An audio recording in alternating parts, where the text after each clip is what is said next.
শুভজিৎ, এবার আরো একটা দুর্নীতির দিকে চোখ রাখা যাক। চারিদিকে মাছের মতো ভন করছে প্রতারকরা। আপনার অজান্তেই ঝোপ বুঝে কোপ মারছে প্রতারকরা।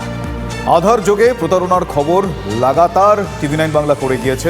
আমাদের খবর দেখে ব্যাংকে গিয়ে মাথায় হাত আরামবাগের অবসরপ্রাপ্ত সরকারি কর্মী। দেখুন, সাইবার দুনিয়ায় ওত পেতে আছে জালিয়াতরা। নিত্য নতুন কায়দায় আপনার আমার অ্যাকাউন্ট ফাঁকা করে দিচ্ছে। সম্প্রতি আমাদেরই এক সহকর্মী আধার যোগে জালিয়াতির শিকার হয়েছেন। তখনই খোঁজ খবর করে আপনাদের জানিয়েছিলাম কোন পথে উধাও হয়েছে টাকা। আমাদের খবর দেখে ব্যাংকে গিয়ে খোঁজ খবর করেন আরামবাগের মানিকপাটের অবসরপ্রাপ্ত সরকারি কর্মী পারিজাত প্রামাণিক। ব্যাংকের পাসবুক আপডেট করে মাথায় হাত। 1 মাস ধরে 9 দফায় পারিজাতের অ্যাকাউন্ট থেকে টাকা তোলা হয়েছে। 10,000 করে মোট 90,000 টাকা অ্যাকাউন্ট থেকে গায়েব। অগস্টে 4 দিন ও সেপ্টেম্বরে 5 দিন টাকা তোলা হয়। পারিজাত বাবুর অভিযোগ, টাকা ওঠার পর তিনি মোবাইলে কোনো মেসেজ পাননি।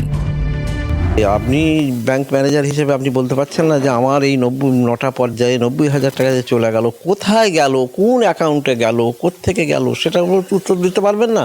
বলছেন না, আমার কাছে কিচ্ছু নাই, এটা আধার কার্ডকে ক্লোন করে আপনার টাকাটাকে তুলে নিয়েছে, যার তথ্য প্রমাণ আমাদের ব্যাংকে কিচ্ছু নাই। ব্যাংকে তো সেভিংস হিসেবে রাখতেই হবে, দায় বিপদ বাড়িতে লেগেই থাকতে পারে।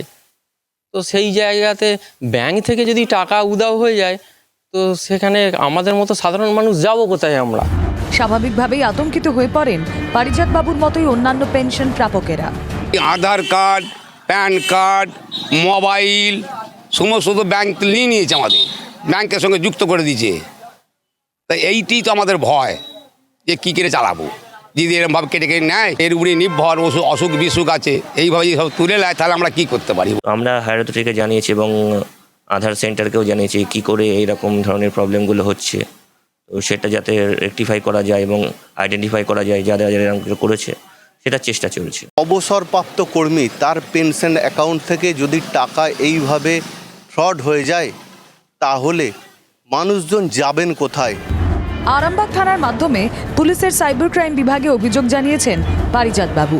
কিন্তু খোয়া যাওয়া 90,000 টাকা আদৌ ফেরত পাবেন কিনা তা নিয়েই এখন চরম দুশ্চিন্তায় তিনি।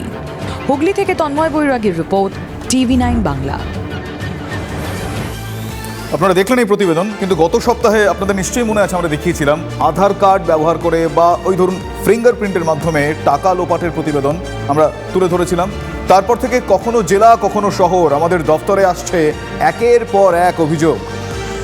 কারো 10,000 তো কারো 1 লাখ, নিমেষে হাওয়া হয়ে যাচ্ছে আমার আপনার অ্যাকাউন্টের টাকা। গত রাতে এমন ভাবেই টাকা গেল কলকাতার নাকতলার বাসিন্দা নুপুর মুখার্জি। কি হয়েছে শুনুন। 14ই সেপ্টেম্বর আমার কাছে একটা SMS আসে 9:51 রাত্রিবেলা। সেই SMS-এর থ্রু আমি জানতে পারি যে 10,000 টাকা আমার অ্যাকাউন্ট থেকে ডেবিট হয়ে গেছে। AEPS withdrawal stroke Mohammad Sohel Akhtar 7 এরকম একটা লেখা। আমি ঘরে বসে থাকলাম, আমি অ্যাওয়্যার নই, আমি কারোর সাথে কোনো OTP শেয়ার করিনি। আমার মোবাইলে কিন্তু কোনো ফিঙ্গারপ্রিন্ট লকিং বা ওই ধরনের অ্যাপ কিছু নেই, কিন্তু আমি না জানার সত্ত্বেও এরকম একটা ঘটনা হলো। ঘরে বসে কোনো প্ররোচনা বা ফাঁদে পা না দিয়েও টাকা উধাও হয়ে যাচ্ছে। আর এখানেই ফিঙ্গারপ্রিন্ট তথা বায়োমেট্রিকের তথ্য চুরির সম্ভাবনা প্রবল হচ্ছে। রেজিস্ট্রি অফিসে জমি বাড়ির রেজিস্ট্রির সময় হাতের ছাপ দিতে হচ্ছে, আর সেই ছাপই প্রতারকদের কাছে চলে যাচ্ছে। কলকাতার বুকের এই যে রেজিস্ট্রি অ্যাসুরেন্স অফিস, সেই অফিসেও আমরা এসেছিলাম কথা বলতে, কিন্তু যিনি শীর্ষ আধিকারিক রয়েছেন এই অফিসের, তিনি কোনোভাবেই কথা বলতে রাজি হননি।